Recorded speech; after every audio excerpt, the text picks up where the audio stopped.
ক্ষুদিরামের ফাঁসির সময়ে একটা গান আছে। ক্ষুদিরাম বলেছে, 18 মাসের পরে জনম নেব মাসির ঘরে। মা গো, চিনতে যদি না পারো মা, দেখবে গলায় ফাঁসি। একবার বিদায় দে মা, ঘুরে আসি। সেই হারা ক্রন্দনের আশ্বাস গান শুনে আজও অতি বড় পায়ঙ্গ মেয়েরও চোখে জল আসে, গা শিউরে ওঠে। আমাদের মতো কাপালিকেরও রক্ত আঁখি আঁখির সলিলে টলটল করে ওঠে। কিন্তু বলতে পারো কি দেশের জননীরা, আমাদের সেই হারা ক্ষুদিরাম তোমাদের কার ঘরে এসেছে? তোমরা একবার তোমাদের আপন আপন ছেলের কণ্ঠের পানে তাকাও, দেখবে তাদের প্রত্যেকের গলায় ক্ষুদিরামের ফাঁসির নীল দাগ। ক্ষুদিরাম ছিল মাতৃহারা। সে কোন মাকে ডেকে আবার আসবো বলে আশ্বাস দিয়ে গেছে, কেঁদে গেছে, তা যদি বুঝতে বাংলার মারা, তাহলে তোমাদের প্রত্যেকটি ছেলে আজ ক্ষুদিরাম হতো। ক্ষুদিরাম ছেলেবেলায় মা হারিয়েছে, পেয়েছিল সারা দেশের মায়েদের। মায়ের স্নেহের ক্ষুধা তার মেটেনি। তোমাদের সকলকে মা বলে ডেকেও সে তৃপ্তি হয়নি, তাই আবার আসবো বলে কেঁদে গেছে। এবার অভিমানী ছেলে মায়ের ঘরে আসবে না, মাসির ঘরে আসবে। কিন্তু অভিমানী হলে কি হয় মা?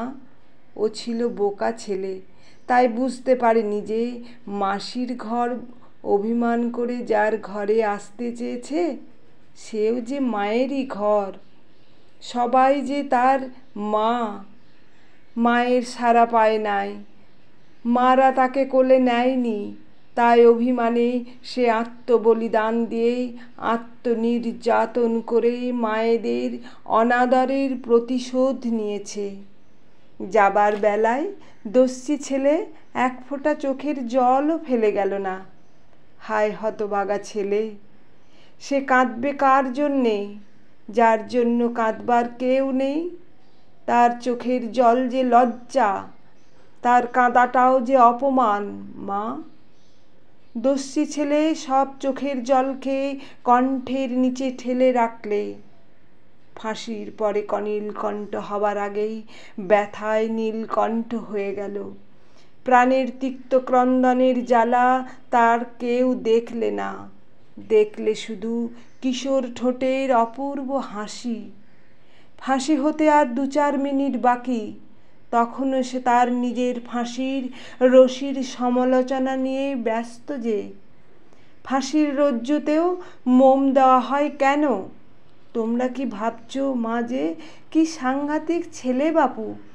কিন্তু ছেলে যতই সাংঘাতিক হোক, সত্যি করে বলো দেখি মা, ওই মাতৃহারার তোমাদেরই মুক্তির জন্য ফাঁসিতে যাওয়ার কথা শোনার পরেও কি তোমরা নিজেদের দুলালদের বুকে করে শুয়ে থাকতে যন্ত্রণা পাও না? ওই মাতৃহারার মরা লাশ কি তোমাদের মা ছেলের মধ্যে এসে শুয়ে একটা ব্যবধান পীড়া দেয় না? নিজের ছেলেকে যখন আদর করে চর্বচস্য লেচ্ছ পেয় যাবতীয় সামগ্রী খাওয়াও, নিবিড় স্নেহে বুকে চেপে ধরে শুয়ে ঘুম পাড়াও, একটু অসুখ করলে 33 কোটি দেবতার পায়ে মাথা মুখ খুঁড়ো, তখন কি এই মাতৃহারা ক্ষুদিরামের কথা, তারই মতো আরও সব লক্ষ্মী ছাড়া মাতৃহারাদের কথা মনে হয়ে তোমাদের বুকে কাঁটার মতো বেঁধে না? তোমাদের এত স্নেহ, এত মায়া কি অনুশোচনায়, লজ্জায় সংকুচিত হয়ে ওঠে না? বলো মা, উত্তর দাও। আজ এই ক্ষুদিরামের মতো শত লক্ষ্মী ছাড়া ছেলে এসে তোমাদের মাতৃহৃদয়ের নামে জিজ্ঞাসা করেছে, উত্তর দাও।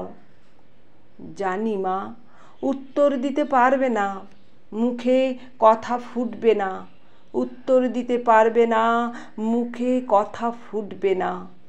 তুমি বলতে যাবে, কিন্তু অমনি তোমার মনের মা তোমার মুখ টিপে ধরবে, বোবা হয়ে যাবে মা, বোবা হয়ে যাবে। মুখ কালো হয়ে যাবে অনুতপ্তের দগ্ধ অনুশোচনায়। মানুষের মন আর আত্মা এমনই বালাই মাঝে পরের দুঃখ দেখে তার নিজের ভোগ বিস্বাদ হয়ে ওঠে। বিশেষ করে মাদের।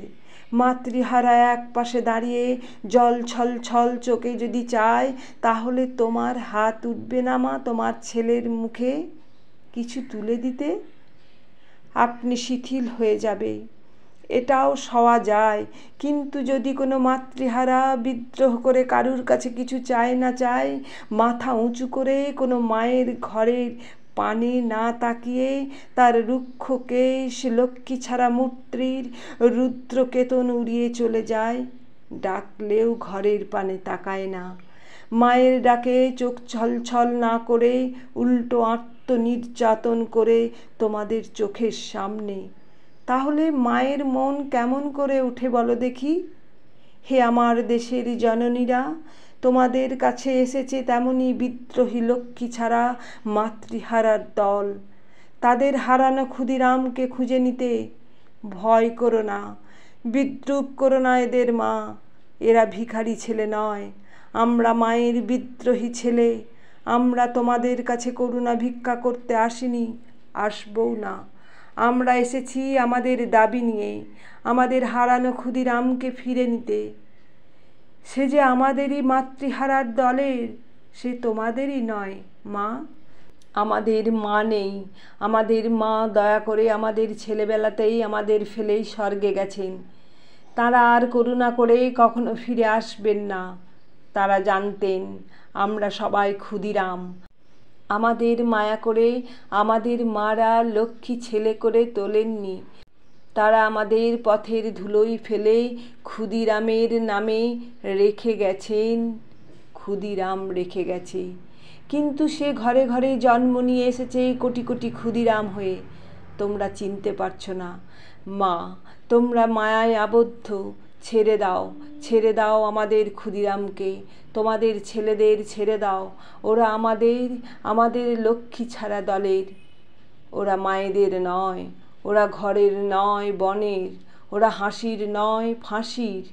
ওই যে কণ্ঠ হাত দিয়ে জড়িয়ে বুকে চেপে ধরেছ, ওই কণ্ঠ ফাঁসির নীল দাগ লুকানো আছে। ছেড়ে দাও মা, ছেড়ে দাও। ওরা তোমার নয়, আমার নয়, ওরা দেশের, ওরা বলিদানের, ওরা পূজার। কোথায় ভাই ক্ষুদিরাম? 18 মাসের পরে আসবে বলে গেছে, এসেছেও প্রতি ঘরে ঘরে। কিন্তু 18 বছর যে কেটে গেল ভাই, সাড়া দাও, সাড়া দাও আবার। যেমন যুগে যুগে সাড়া দিয়েছে ওই ফাঁসির মণ্ডপের রক্ত মঞ্চে দাঁড়িয়ে। তোমার সাথে আমাদের বারবার দেখাশোনা হয় ফাঁসির পড়া হাসি মুখো। আর একবার সাড়া দিয়েছিলে তুমি আয়ারল্যান্ডের রবার্ট এমেট নামে। সেদিনও এমন তরুণ বয়সে তুমি ফাঁসির কৃষ্ণ আলিঙ্গন, খড়গের সুনীল চুম্বন পেয়েছিলে। হারা প্রিয়া সারার আলিঙ্গন পরশ তোমার জন্য নয়, কমলার প্রসাদ তোমার জন্য নয়। তোমার পিয়ায় তুমি এমনই বারে বারে পাবে, আবার বারে বারেই হারাবে। তোমার প্রিয়ার চেয়েও প্রিয়তম ওই ফাঁসির রশি। কোথায়, কোন মাতৃবক্ষে, কোন সারার, কোন কমলার কুঞ্জে আপন ভুলেছে? হে ক্ষুদিরামের জাগ্রত আত্মা, সাড়া দাও, সাড়া দাও।